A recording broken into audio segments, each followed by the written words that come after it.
Bom dia, mais um dia que o Senhor fez para nós desfrutarmos, usufruirmos daquilo que Jesus fez na cruz por nós.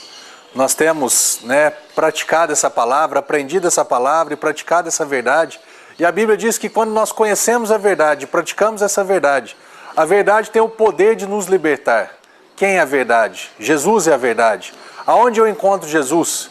Eu encontro Jesus na palavra que Ele mesmo deixou escrito para nós.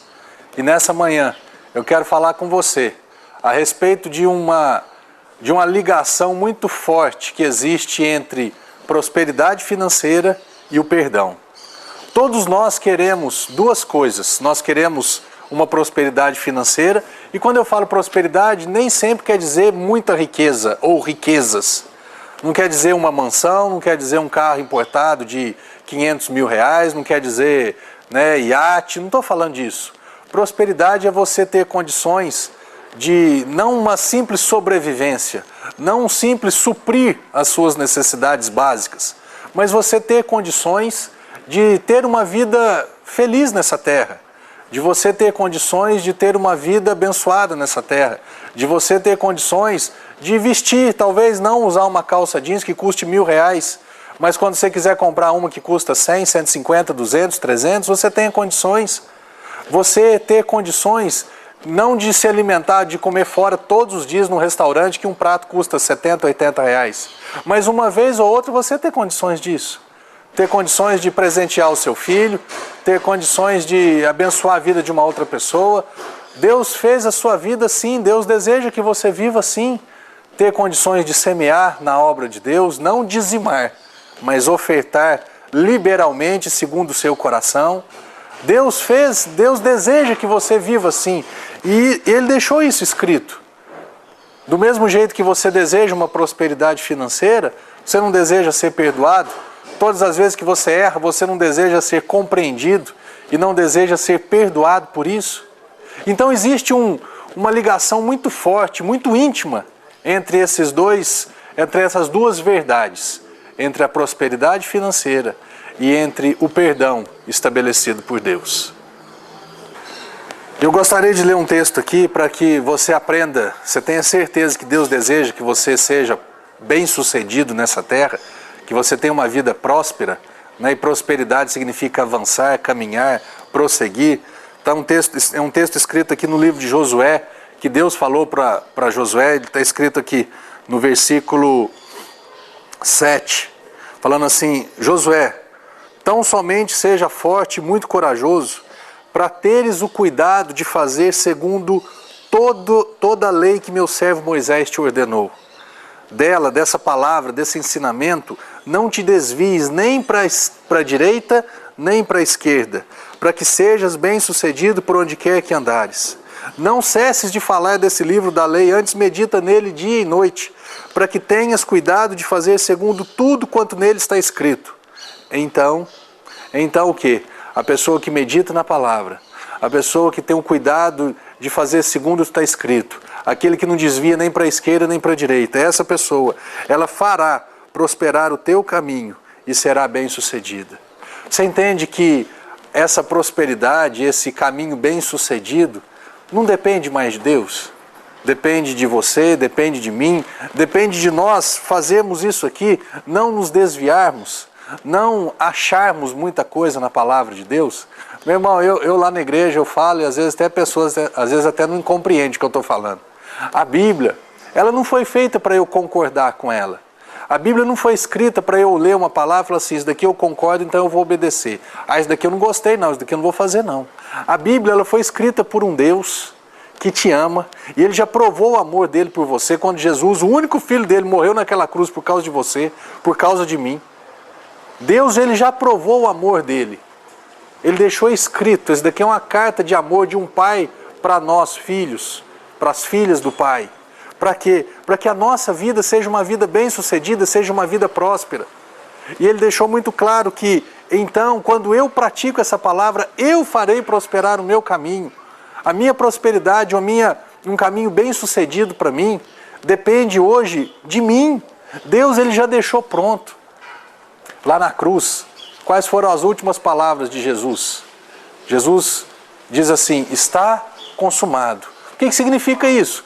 Ele dizia, em outras palavras, é como se ele estivesse dizendo assim, o que eu vim para fazer e o que eu vim fazer? Eu vim para que o homem tenha vida e o homem tenha uma vida abundante. Eu vim para que o homem tenha uma vida próspera. Eu vim para que o homem viva bem. Eu vim para que o homem tenha paz, para que o homem tenha perdão, para que o homem tenha amor. Eu vim para que o homem vivesse livre, para que ele vivesse livre. E ele disse, o que eu vim fazer, eu consumei, eu fiz até o final. Agora, Marcelo, agora não depende mais de mim. Agora depende de você, em dar crédito a essa palavra, em acreditar nessa palavra, em praticar essa palavra. Então, você, Marcelo, fará prosperar o teu caminho. A minha prosperidade, o caminho próspero que Deus tem para a minha vida, a parte dele já foi feita. O que está faltando agora é a minha parte. E o que eu quero falar com você nessa manhã, como eu já te disse, é sobre essa unidade que existe entre prosperidade financeira e entre o perdão. O que nós lemos aqui? Nós não podemos desviar. Ah, não, eu acho que é assim, eu não posso desviar disso. Eu não posso escolher um atalho. Jesus, ele não falou que ele é um atalho para o céu, ele falou que ele é o caminho. Não existem atalhos, não existem caminhos, existe um caminho, existe uma verdade, existe uma vida. Será que do jeito que você está vivendo, será que a maneira com que você está caminhando no caminho que você escolheu e que você acredita, você está vivendo uma vida próspera assim? Você está vivendo uma vida de paz? Você está vivendo uma vida harmoniosa? Olhe para a sua vida, olhe para a sua família, olhe para a sua casa. Todos ali estão vivendo aquilo que Deus projetou para a vida deles. Meu irmão, se não estiver vivendo, e ainda que você esteja vivendo bem, eu quero dizer que você pode viver muito melhor do que você está vivendo hoje. Deus tem um caminho, Deus tem um jeito para você viver. E Ele deixou claro, não desvie. O que é desviar? Desviar é achar assim, é como se você estiver indo para um lugar, falar, não, vou pegar esse desvio aqui que eu vou chegar ali mais rápido. Eu vou gastar menos se eu fizer esse desvio. Não tem jeito. A palavra de Deus não tem desvio. Amém? É disso que nós estamos. É isso que nós precisamos aprender. Que está tudo escrito, está tudo pronto para nós desfrutarmos. Eu quero falar para você a respeito de 2 fundamentos para que a sua vida seja bem-sucedida. Para que exista colheita, precisa existir plantação. Mas não é uma plantação de qualquer jeito. Eu quero falar para você a respeito da qualidade da sua semente. Lá na igreja, e nós cremos, não é na igreja, não é o que a igreja Sal da Terra pensa. É a maneira com que Paulo lidou com dinheiro no Novo Testamento, no tempo da graça, no tempo da igreja primitiva. Ele lidava com dinheiro como se fossem sementes que precisariam ser plantadas. E ele disse aqui, isto afirma aquele que semeia pouco, no capítulo 2 de 2 Coríntios, no capítulo 9 de 2 Coríntios. Isto afirma aquele que semeia pouco, pouco também ceifará. E o que semeia com fartura, com abundância também ceifará. Mas qual a qualidade dessa semente? Como que eu tenho que fazer essa plantação? Aí ele fala assim, cada um contribua segundo tiver proposto no coração, não com tristeza ou por necessidade, porque Deus ama quem dá com alegria. Deixa eu te falar de um desvio que às vezes acontece quando você vai fazer a sua oferta.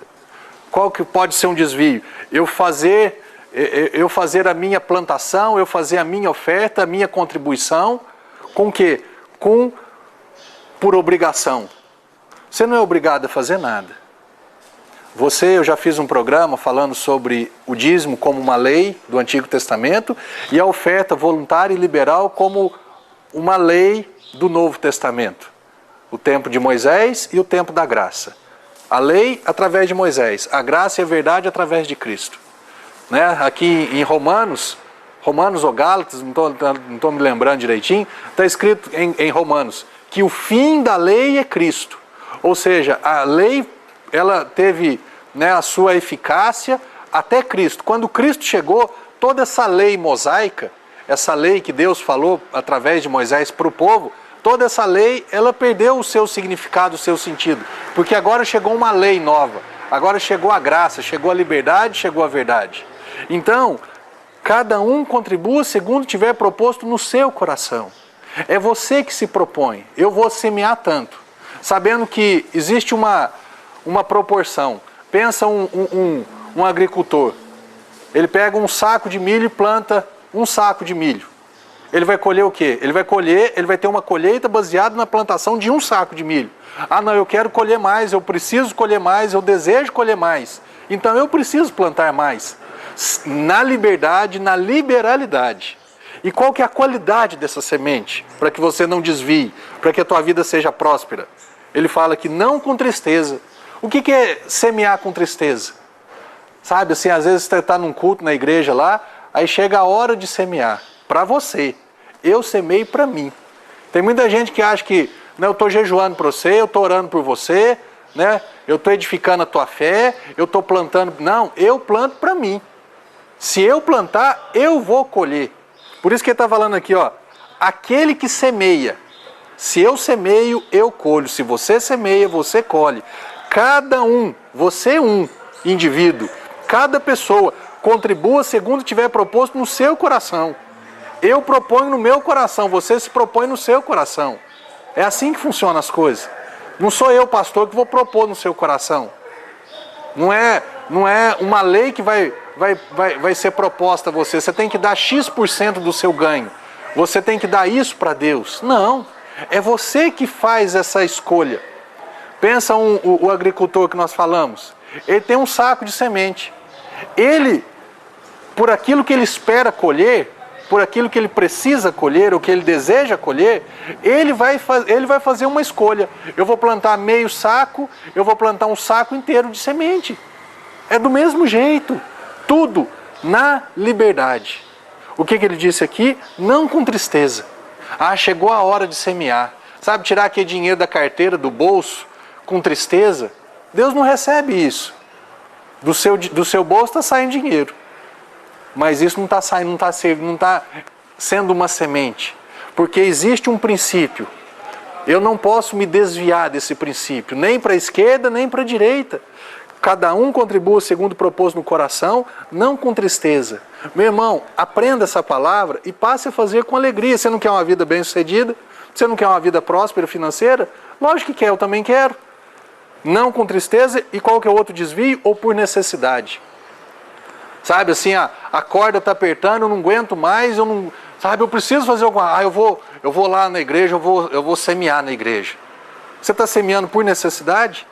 Você está semeando porque você precisa, você está com uma necessidade? Não é assim que funciona. O agricultor que planta por necessidade e não planta por prática, não planta com alegria, se ele estiver plantando por necessidade, pensa o milho. O milho tem milho de 90 e milho de 120 dias. Eu estou com a necessidade para segunda-feira. O que adianta plantar hoje? Se ele tivesse plantado há 3 meses atrás, a segunda-feira dele ia ser suprida, porque ele teria uma colheita. Não espere a corda quase arrebentar, ficar naquele último fiapinho dela, para você começar a plantar, para você começar a dar crédito a essa palavra, sem desviar. Você não vai plantar por necessidade, você não vai plantar com tristeza, porque a Bíblia diz que Deus ama aquele que planta, que faz, que semeia, que dá com alegria. Esse é o princípio. Amém? Logo após o intervalo nós vamos falar do outro princípio, desse casamento entre plantação e perdão. Amém?